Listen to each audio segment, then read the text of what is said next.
So, does skin color impact my spirituality? As I said, that is a very racist question.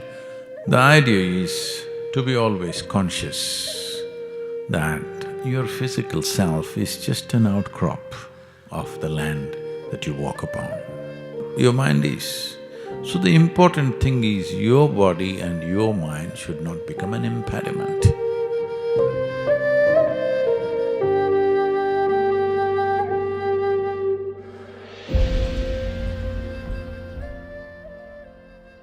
This question is from Isabel. Sadhguru, I heard you speaking about the impact of wearing clothes with different colors. Also, the monks in Isha and India wear orange as it helps in their spiritual journey. I want to ask a question if wearing certain colors can impact our spiritual growth. What is the impact of the color of the skin on our spiritual journey? This is a racist question.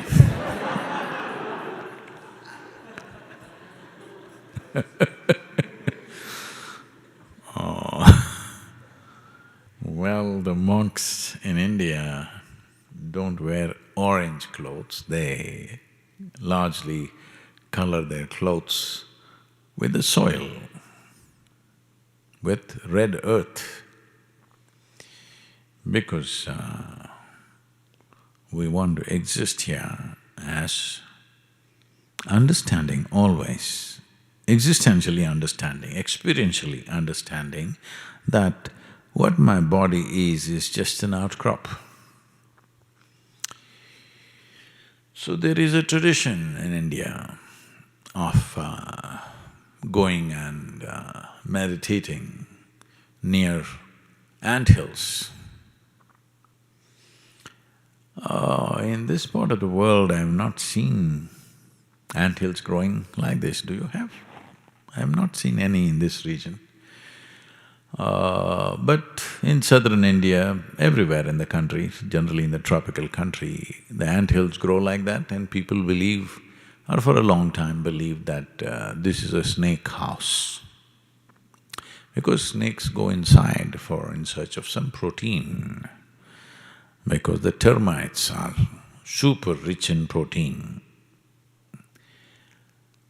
Because this whole thing that they build, they are mixing with their saliva, which is a very high-quality protein, very, very high-quality protein. They're mixing with the soil and they're building it that it withstands any kinds of monsoon, any kind of weather. Architecturally, it's fantastic. And in a way, our buildings are also in the Isha Yoga Center in India are designed like a termite hill. I learnt engineering from them because I did go into the termite hills for various reasons myself. But it is said, some of the tunnels going up to 700 kilometers, a termite can locate water 700 kilometers away and go there, digging up a tunnel.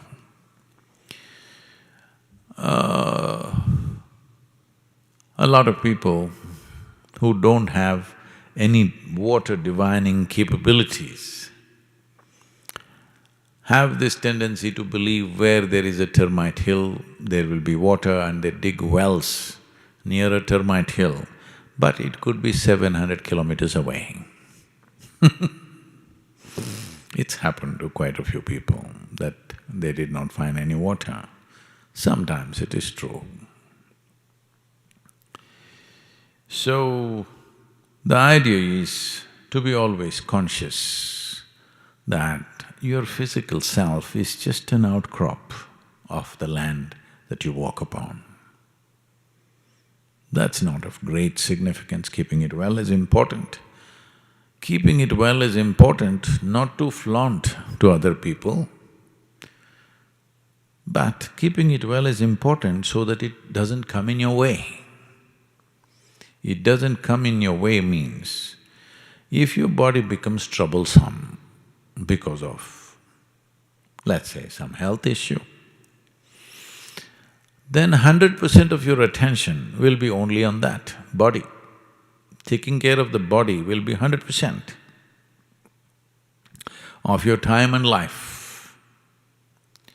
So keeping the body in such a way, if you sit here, you're not even aware that it's here. Otherwise, the various compulsive cycles in the body will keep you busy all the time. You should have seen the initial arguments when I came to this country and I said, the sessions are 3 hours long. They said, no way, our bladder capacity is only 1.5 hours. We need a break, otherwise we can't do it. Well, after the second day, nobody asked for a break, that's a different matter. But first day when they come, they say, no, this looks tyrannical, 3 hours, no toilet. Why did they build so many if we cannot go and use it? Toilets are not built for you to use it by choice. When the body's compulsions demand, we use it. But when the compulsive cycles are too short, then this keeps you busy all the time. Eating, toilet, relieving yourself endlessly, this will keep you busy. But once a certain ailment or pain or something manifests in the body, it will keep you 100% busy. So keeping it well is not about showing it off to somebody, how my body is. Keeping it well is, it's not in your way, it's not an impediment, it's a platform upon which you can stand. The same goes for the mental structure, and mental structures, which I know many people will start an argument on this, but your mental structure and your physical structures are very connected. If you keep your physical structure and the cycles in the body at a certain level of stability, psychological stability is a kind of a consequence. Well, people will argue because they think mind is a separate world by itself. Yes, their mind is because it's a separate mind, it's a separate world, it's not here. But your brain is also body, isn't it? And today if you have psychological problems, you don't inject something into your head, you put a pill in your stomach and it works. So obviously, physiological stability, the chemical stability in the body is vital for how your mind is. So the important thing is your body and your mind should not become an impediment. Especially for one who is focused on something beyond that, he doesn't want his body to come in the way. So sannyasis are wearing clothes which are washed in soil because the best way to make the body stable is to be connected to the earth. Today, various quasi-sciences are coming up and they say people are sleeping with a copper wire attached to their big toe and earth it in the ground and all kinds of things. All you have to do is, maybe in this country, in this kind of weather, you cannot really walk barefoot all over the place, but at least indoors, you walk barefoot. At least indoors, that's not really earth. So much is in between you and earth, but at least there, because still there is a benefit. So this is like earth covering yourself, because your clothing has the quality of the earth and it connects you in so many ways, keeps your body aside and you're always conscious that your body is a part of this earth. So even when death comes, you don't have a great amount of struggle because anyway it was a part of this always. But in your head you can imagine things just to stop that imagination. So, does skin color impact my spirituality? As I said, that is a very racist question. But now anyway you ask, so why should I miss the opportunity?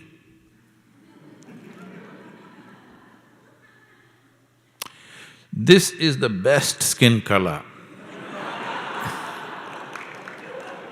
If you want to be spiritual, you must burn yourself to this, otherwise you're not going to make it.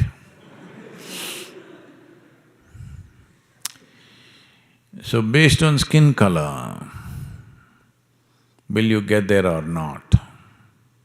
It's like this.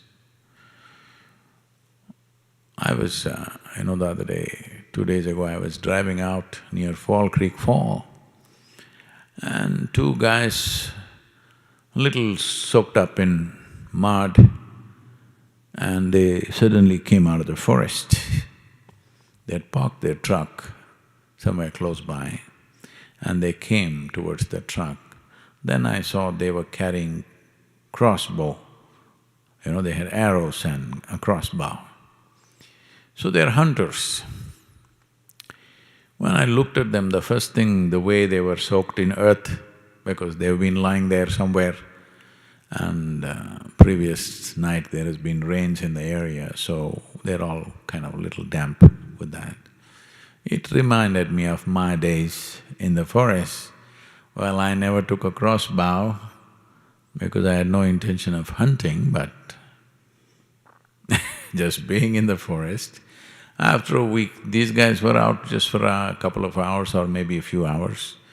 I was out there for weeks. When I came back, soil was everywhere, You had to come and clean your ears, your nostrils and everything, because earth will soak into you. But they had crossbows. Let's say, these two guys, next time they went hunting in the month of December, they got lost.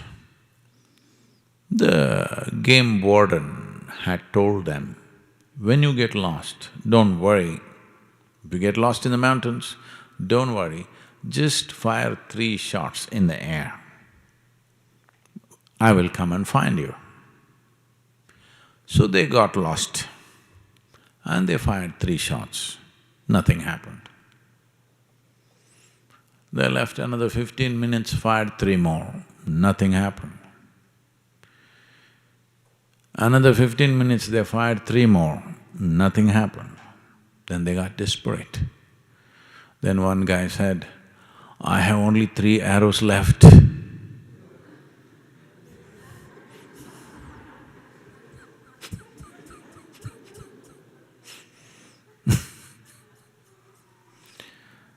So, if you're looking at your skin color and thinking whether you will get enlightened or not,